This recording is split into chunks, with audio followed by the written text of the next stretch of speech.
दोस्तों, अक्सर लोग अपने फ्यूचर को फाइनेंशियली सिक्योर रखने के लिए बैंकों में पैसा जमा कराते हैं।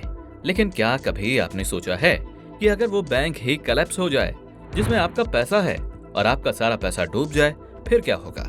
यकीनन ये किसी हॉरर सपने से कम नहीं होगा। लेकिन ऐसा ही कुछ हाल ही में अमेरिका में हुआ है। दरअसल अमेरिका के दो बड़े बैंक सिलिकॉन वैली बैंक और सिग्नेचर बैंक कोलैप्स हो गए हैं। इन बैंकों की हालत इतनी खराब हो गई है कि इन्हें लोगों का पैसा चुकाने के लिए सरकारी सिक्योरिटी और बॉन्ड भी बेचने पड़ रहे हैं। अब ऐसे में सवाल उठता है कि अमेरिका जैसी डेवलप्ड इकोनॉमी में इतना बड़ा बैंक क्राइसिस आखिर आया कैसे और इसके पीछे क्या कारण है।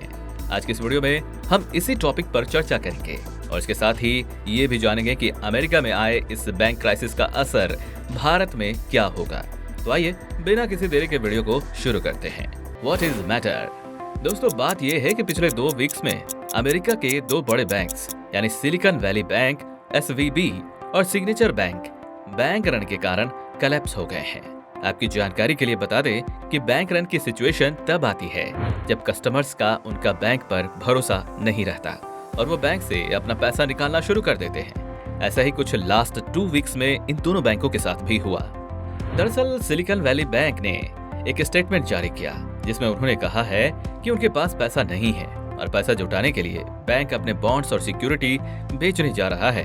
अब जिन लोगों को नहीं पता उन्हें बता दें कि बैंक अपने बॉन्ड्स और सिक्योरिटी तब बेचता है जब उसके पास कस्टमर्स को देने के लिए पैसे नहीं होते, या दूसरे शब्दों में कहें तो जब बैंक कंगाल होने वाला होता है। तो अब ये जाहिर था कि लोगों को इस बात का साफ अंदाजा हो गया कि बैंक कंगाल होने वाला है। ऐसे में जैसे ही बैंक स्टेटमेंट जारी हुई उसके तुरंत ही बाद लोगों ने अपना पैसा विड्रॉ करना शुरू कर दिया। इसके बाद नतीजा ये हुआ कि 48 घंटों में ही बैंक पूरा खाली होकर कोलैप्स हो गया। सिलिकॉन वैली बैंक के कोलैप्स हो जाने के बाद सिग्नेचर बैंक का भी यही हाल हुआ। बैंक ने बताया कि वो अभी आने वाले समय में कोलैप्स हो सकते हैं, जिसके बाद यहाँ से भी लोगों ने पैसा निकालना शुरू कर दिया और बैंक पूरी तरह से बंद हो गया। वैसे दोस्तों, आपको बता दें कि ये दोनों कोई छोटे मोटे बैंक नहीं थे, बल्कि ये अमेरिका के टॉप 20 बैंक्स के लिस्ट में शामिल थे जहां सिलिकॉन वैली बैंक स्टार्टअप्स को फंड देती थी। वहीं दूसरी तरफ सिग्नेचर बैंक क्रिप्टो करेंसी में डील करता है। अब खतरे की बात यह है कि ये बैंक कोलैप्स यहीं पर रुकने वाला नहीं है। ये रिपोर्ट की माने तो अमेरिका में अभी भी 186 बैंक ऐसे हैं जो आने वाले समय में अगर कोई सही डिसीजन नहीं लिया गया तो कोलैप्स हो सकते हैं। अब अमेरिका जैसी बड़ी इकोनॉमी में इस तरह के बैंक का कोलैप्स हो जाना सच में किसी फाइनेंशियल क्राइसिस से कम नहीं है। तो अब ऐसे में बड़ा सवाल ये उठता है कि आखिर अमेरिका के बैंक कोलैप्स क्यों कर रहे हैं। आइए इसके पीछे छुपे कारण को समझने की कोशिश करते हैं। Reasons behind bank crisis in America. दोस्तों, अमेरिका में इस बैंक कोलैप्स के पीछे 2 मुख्य कारण हैं। पहला कारण एग्रेसिवली इंक्रीजिंग इंटरेस्ट रेट है। दरअसल पिछले कुछ सालों से फेडरल रिजर्व यानी bank regulatory body in USA inflation को कम करने के लिए लगातार इंटरेस्ट रेट बढ़ाती जा रही है। ये रेट 1 साल के अंदर ही 4.5% तक बढ़ गया है, जिसके कारण बैंक लोन नहीं दे पा रहे हैं और अगर बैंक लोन नहीं देंगे तो वे क्रेडिट क्रिएशन नहीं कर पाएंगे और ऑटोमेटिकली धीरे धीरे कंगाल होते जाएंगे। ऐसा ही अमेरिका के बैंकों के साथ हो रहा है। लोन महंगे होने के कारण बैंकों के पास पैसा ही नहीं बच रहा है। दूसरा कारण लिक्विडिटी रिस्क। दरअसल 2018 में x American president Donald Trump ने बैंकों के साथ एक समझौता साइन किया था, जिसके आधार पर इन बैंकों को अपने पास लिक्विडिटी रेशियो रखने का अधिकार दिया गया था। ऐसा इसलिए किया गया था ताकि ये बैंक खुद को एक्सपैंड कर पाए, लेकिन इसका उल्टा ही असर हो गया। यहाँ आपको बताते चलें कि लिक्विडिटी रेशियो वो अमाउंट होता है जो बैंक को अपने पास सिक्योरिटी के तौर पर रखना पड़ता है ताकि वो जोखिम के समय उसे यूज कर सके। ये उसी तरह काम करता है जिस तरह भारत में बैंकों को अपने पास CRR यानी कैश रिजर्व रेशियो मेंटेन करके रखना पड़ता है। अब क्योंकि इन बैंकों के पास लिक्विडिटी रेशियो कम था, इसलिए वो बैंक रन के कारण अपने कस्टमर्स को पैसा नहीं दे पाए और कोलैप्स हो गए। सिलिकॉन वैली बैंक की बात करें तो इन्हें पैसा जुटाने के लिए अपने $21 बिलियन की सिक्योरिटी को $1.8 बिलियन के लॉस पर बेचा। क्या अमेरिका कंगाल होगा? अब दोस्तों, जिस तरह अमेरिका में एक के बाद एक बैंक कोलैप्स हुए, इसके बाद सभी को ये लगने लगा कि शायद अमेरिका कंगाल होने वाला है और ये 2008 की मंदी की तरह पूरी दुनिया को अपनी चपेट में ले सकता है। ये जाहिर सी बात है कि बड़े बैंकों का अमेरिका जैसी अर्थव्यवस्था में कोलैप्स होना कोई आम बात नहीं है, लेकिन अमेरिकी सरकार भी इसके लिए कड़े कदम उठा रही है। उदाहरण के लिए पिछले ही दिनों अमेरिकन प्रेसिडेंट जो बाइडेन ने अपने इंटरव्यू में लोगों को भरोसा दिलाया कि उनके पैसे बैंकों में सुरक्षित हैं और उन्हें उनके इंश्योरेंस पर कवरेज भी दी जाएगी।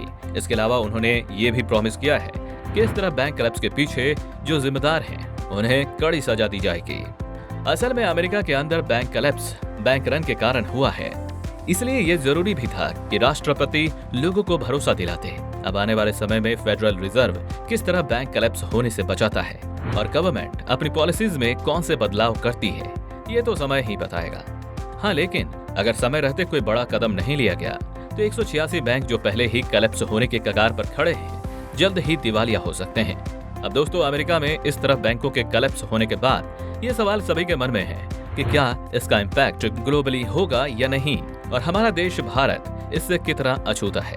तो आइए अमेरिका के बैंक क्लब्स का भारत पर क्या इम्पैक्ट होगा, इसके बारे में भी जान लेते हैं। Impact on India.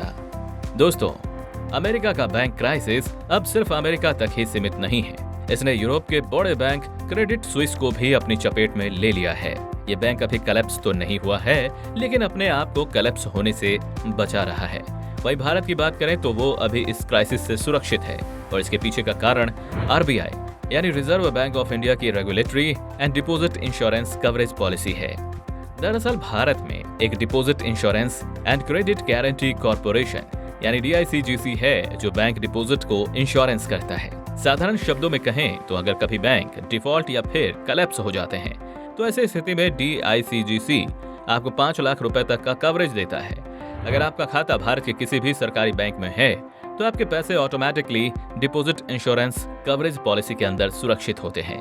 ऐसे में इस समय तो ये कहना ठीक है कि भारत का फाइनेंशियल सेक्टर इस क्राइसिस से दूर है, लेकिन अगर अमेरिका में ये क्राइसिस लंबा समय तक चला तो इंडियन बैंक्स पर भी इसका थोड़ा असर हो सकता है। इसके अलावा अगर हम फाइनेंशियल सेक्टर से बाहर भारत में टैक्स सेक्टर की बात करें तो इसका इम्पैक्ट भारत पर हो सकता है। इसका कारण ये है कि अमेरिका का सिलिकॉन वैली बैंक जो कोलैप्स हो चुका है, उसने भारत के कई स्टार्टअप्स में इन्वेस्ट किया हुआ था, जैसे BlueStone, CarWale, InMobi, Paytm, 197 communication, Naaptol और पेटीएम मॉल आदि। इसमें भारत की एक यूनिकॉर्न कंपनी आइसर्टिस भी शामिल है। साथ ही भारत के कई कैपिटलिस्ट ने सिलिकॉन वैली बैंक के साथ पार्टनरशिप भी की हुई है। अब इन कैपिटलिस्ट के लिए असेट ट्रांसफर करना थोड़ा मुश्किल हो सकता है क्योंकि बैंक से विड्रॉ करने की सीमा बहुत कम करती है और अनश्योर्ड अमाउंट पर बैंक कोई कवरेज भी नहीं देगा। ऐसे में अभी ये कहना है कि भारत इस क्राइसिस से पूरी तरह सुरक्षित है सही नहीं होगा, क्योंकि आने वाले समय में कुछ भी हो सकता है। अगर अमेरिका ने सही से कोई कदम नहीं उठाया तो ये क्राइसिस 2008 की मंदी बन सकती है। अब आगे क्या होता है ये तो समय ही बताएगा। अब तक आपके इस बैंक क्राइसिस पर क्या विचार हैं? हमें कमेंट सेक्शन में अपनी राय जरूर शेयर करें। बाकी दोस्तों, आज की इस वीडियो में बस इतना ही। उम्मीद है आपको हमारी आज की ये वीडियो पसंद आई होगी। वीडियो अच्छी लगी हो तो इसे लाइक, शेयर और हमारे चैनल को सब्सक्राइब करना ना भूलें। अब मिलते हैं नेक्स्ट वीडियो में, तब तक के लिए गुड बाय।